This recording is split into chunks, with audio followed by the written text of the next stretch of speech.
God, that energy, yeah? I might cut my hair. Your hair looks Right? incredible Oh, really? right Thank now. you. Yes, I Thank might you. steal your look. All right, Dave. How are you doing? You're in New York right now doing a play. I am. I hope you guys can all come see it. It's called The Welkin. It's at the Atlantic Theater Company, and you know, we just started previews, and we close in June 30th. Yeah. But I'm really excited to be back on stage. That live energy from the audience, like I feed off of that. Me too. Yeah. Me What's too. The Welkin about? You know, it's set in 1758 during the return of Halley's Comet, and it's about a jury of matrons deciding on the fate of a young murderess. Yeah. Oh. Yeah. It's about female power. That was, No, it is. I love New York audiences. That was really like, about female power. Yeah. And you're the only one standing up for someone, right? Is that what I'm? Yeah, my character plays. My character is the midwife. Yeah. Which means a lot. You know, the person who ushers in life and then also deals with death. Yeah, I like how you look like you were scrubbing in. Everything is coming back to surgeon. To catch the baby. Oh, it was a terrifying thing back in the day. I'm so glad I didn't have a baby back then. But you posted this note. This is sad but hilarious. This is from your mom one Mother's Day, and it says, "I wish you were neater. Yeah, can you see then that? Then I would love you more." Yeah, Mom.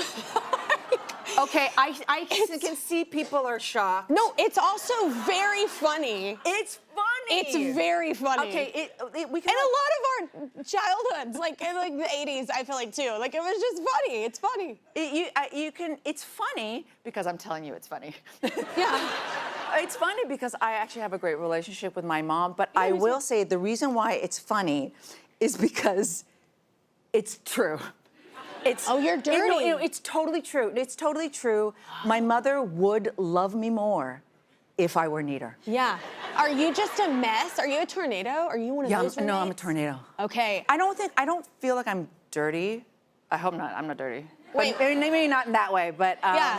That's okay. That's okay that way. Yeah. But like finding milk 6 days later, like I've had that roommate. Oh, really? I'm not a milk person. Oh. Well, just old food. No. Oh, you want to know what? Actually, I'm not actually. You are this person. Wait a second. One time, my mom. Who here has an immigrant mom? No, yes. Well, immigrant, okay, like right. families, Immigrant mom, but right? Like, so, one time, my mom was going through my bag, and I'm a full adult, by the way, and she finds a piece of cheese. Sorry. Yes. She finds a piece of cheese because I pack my lunches, right? So she finds a piece of cheese, right? And then she goes, "What is this?" Oh, Mom, throw it away, throw it away. She goes, "No, it's a perfectly good piece of cheese." And she cuts it, all the stuff around it, and she goes, "See, this cheese is good." But yes, I am the person who did leave food in my bag. But my mom is the person who will cut around the mold and still eat the cheese. Two of my friends do this. They eat leftovers for a month, and I'm like, there's a date. There's an expiration date, and they have guts of steel. Guts of steel. Yeah, so maybe we should just eat the cheese. Your mom's right, yes.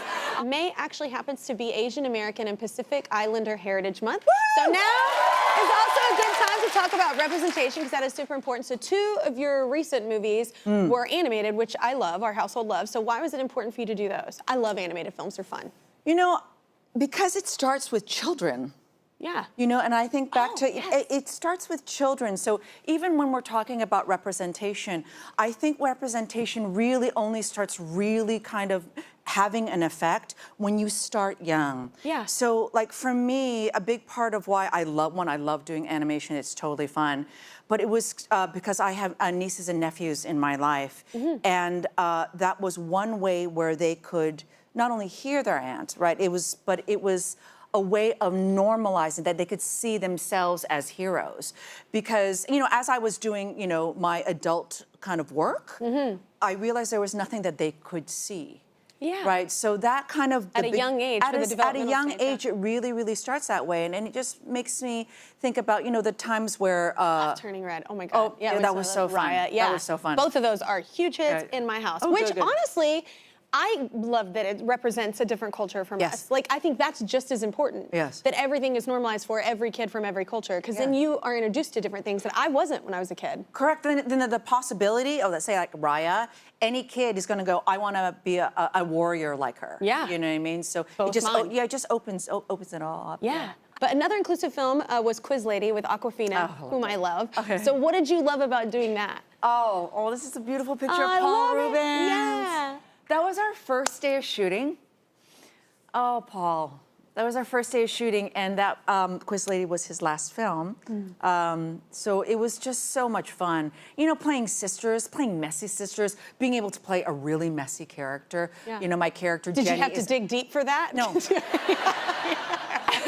Like hot messy, mess. yes. Hot mess. She's messy, but she's also a hot mess. That was really, really great. And I love Nora. I love Awkwafina so much. So, yeah. You know, and it was also like a time where, you know, post-Me Too, you know, for me, I'm, you know, just thinking about it a little bit, post-Me Too into like post-pandemic time was actually a time of great inclusivity and a time where I think storytellers and people who had the opportunity to tell their stories, there was greater opportunity. So when we did this, it was like helmed by a woman, written by a woman, produced by a woman, and then like our cast and crew, really, really diverse. Yeah. And it was just kind of great to be a part of, to be able to produce something, and we had a great time. In New Orleans. I love New Orleans. We had the best end of tour party in that city. My God, I remember half of it. So wait, let's talk about your new series. Yes. You have so many things going on. But The Sympathizer, Yes. So explain this show. Oh, The Sympathizer is based on a Pulitzer Prize-winning novel by Vietnamese. And it follows this character called the Captain, who is a Vietnamese communist spy right after the war in Vietnam, and it traces his exile as a refugee in Los Angeles. It's a spy thriller. Yeah. I love it. I hear the set was just very interesting. Like there's so many different generations. Oh, like... yeah. So like just one, and these are the things where it's like, things are possible, right? At one point, there's 4 languages going on. I wasn't, they shot a part of it in Thailand. So there's English, there's Vietnamese, there's Korean, and there's Thai, all being spoken through on set. But it follows, you know, one of the reasons why, one, I love the book, and I'm really, really happy to be a part of this cast, is like the majority of the cast are Vietnamese. Yeah. So Vietnamese Canadian, Australian, Vietnamese American, and Vietnamese from Vietnam. And so that is who's really carrying the piece, clearly, because it's about, you know, the character of the spy. And but you say clearly, but that wasn't always the case. They would take other people and then make them in, and it's like, well, you can find people that can represent their own, you know what I'm saying? Like, I think that's more recent, So there's a big part of it, you know, that it examines, and yet wanted to examine it, obviously, in his book, where a lot of how we know about the war in Vietnam is really through Hollywood movies.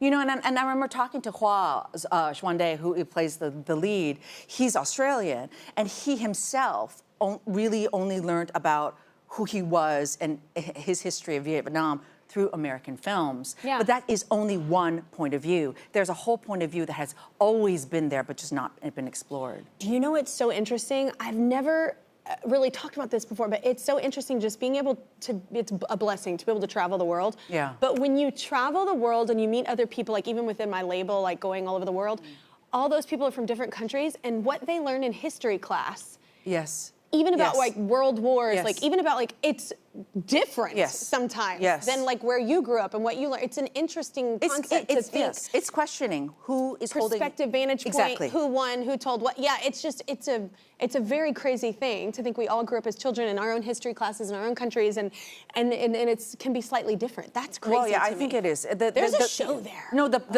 it's called The Sympathizer. You should do it. It's called The Sympathizer. It's because it questions who is the teller of history. Yeah. You know what I mean? So, and what goes on to live as history. Yeah, usually the winners, unfortunately, are the ones. Yeah.